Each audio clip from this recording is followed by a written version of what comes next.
Okay, guys, January the 24th, 2023. And depending on where you're living in the United States, you may be in for one hell of a snowstorm today. Coming in here, central Illinois, later on this afternoon.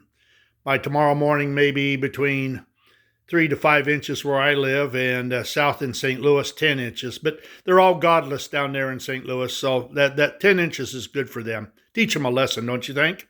Anyhow, what I'm doing right now is this. Somebody a few weeks ago on one of my posts said that he thought that the custom made stuff was really, really cool.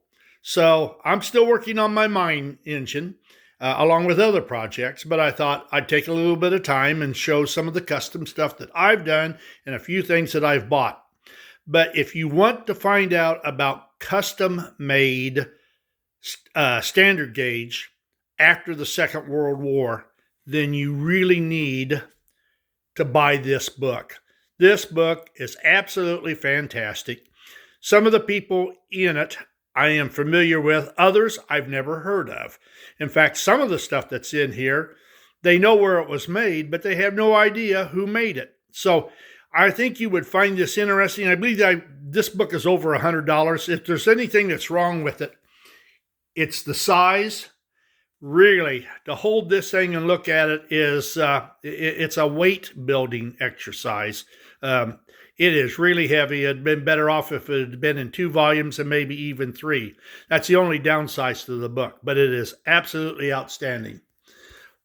So here we go. This is all of the mine engine. It's it's all been painted.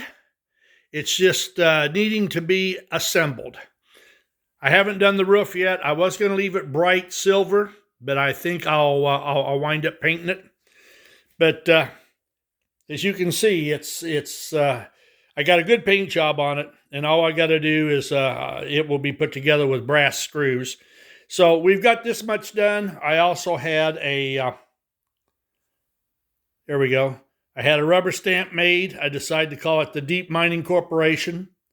I may go ahead and do that right in here.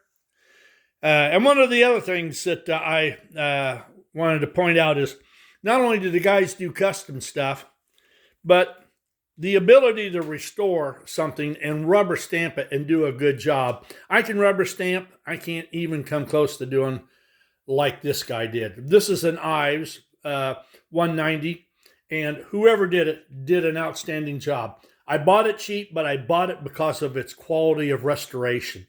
It is just an awfully, awfully nicely done car.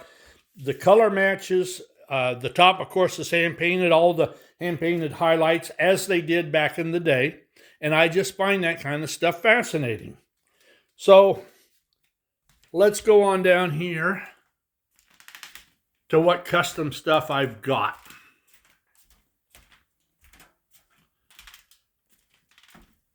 I did not do that one. That was made by a guy by the name of Carl Ramling, I believe. In fact, he is in that book that I was showing you. This is a Mike's Train House 9E that he chopped in half, soldered the ends on it, split the roof, and shortened it, and then soldered it back together. It's really kind of cool, and it just sits on a Build-A-Motor, Lionel Build-A-Motor, and it pulls pretty good. This I did. This was nothing more than a Lionel 117 caboose. I took O-gauge locomotives, either electric or steam, and stretched the axles on them, and then mounted the body to that motor, fabricated the side plates, and added the stuff to the top, put in the handrails, these sorts of things. Runs good. This is an American Flyer that was originally just a standard gauge motor. I turned it into a double truck using the same type of motors that I used in this, just O-gauge. I did not bother to put a reverse unit in it. It's just hassling. It goes one way. Both motors are timed and they run very well.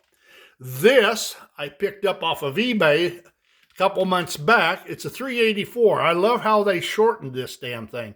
Right now, the doggone E unit is stuck in reverse. I got to tear it apart. I got too many projects right now to tear it apart, but I'll tear it apart, get the E unit working, or just wire it in forward gear and call it good. But what I find fascinating about this is the motor that he's using. It is basically a build-a-motor frame, but he has used an O-gauge motor inside. In other words, he's gutted the build-a-motor and just used strictly the frame. And then he has mounted another motor on the inside of it.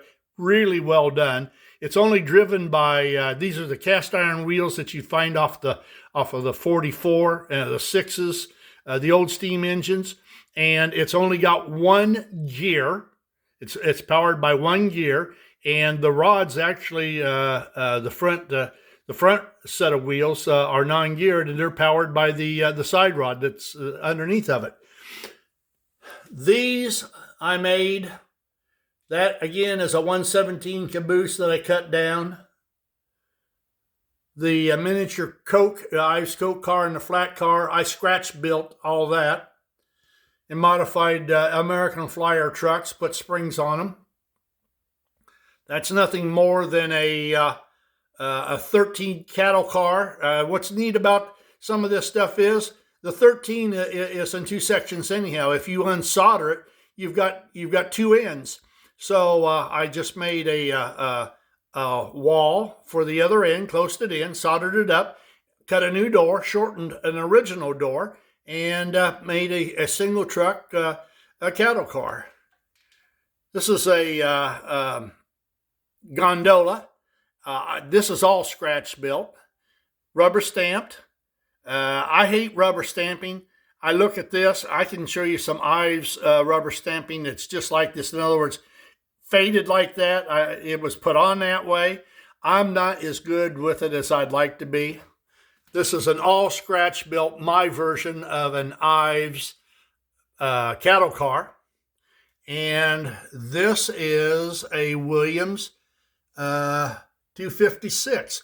A lot of the builders that we know today, like Mike's Train House, got their start with Williams. So they will be in that standard gauge catalog, or that book that I've got over there. So I would highly recommend you get that. It's a lot of interesting stuff, and it'll give you some ideas if you're into this kind of stuff. Here, I'll show you if I can get this off without busting something. Now there, I rubber stamped that. I'm satisfied with that type of rubber stamping. That looks as good, in fact, sometimes better than what I've seen on the original stuff. I always have a problem with it smudging just a little bit. I've seen other guys that make it look like it's a decal. I'll never get that good. So I'm hoping that my mine engine, I hope I can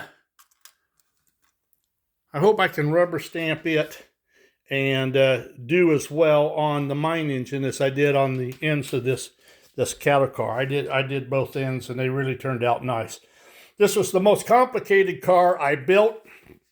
There are probably more than 100 pieces of sheet steel in this. All of it cut, all of it soldered, and then painted. The roof is a two-piece roof.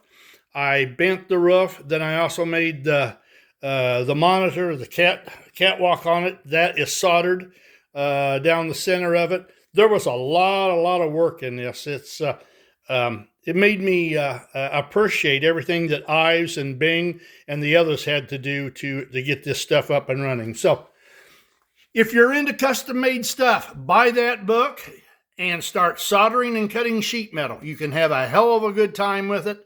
It keeps you out of the truck stops, I can guarantee you that. Have a good one, and hopefully you'll make it through this blizzard that's coming in today. Later.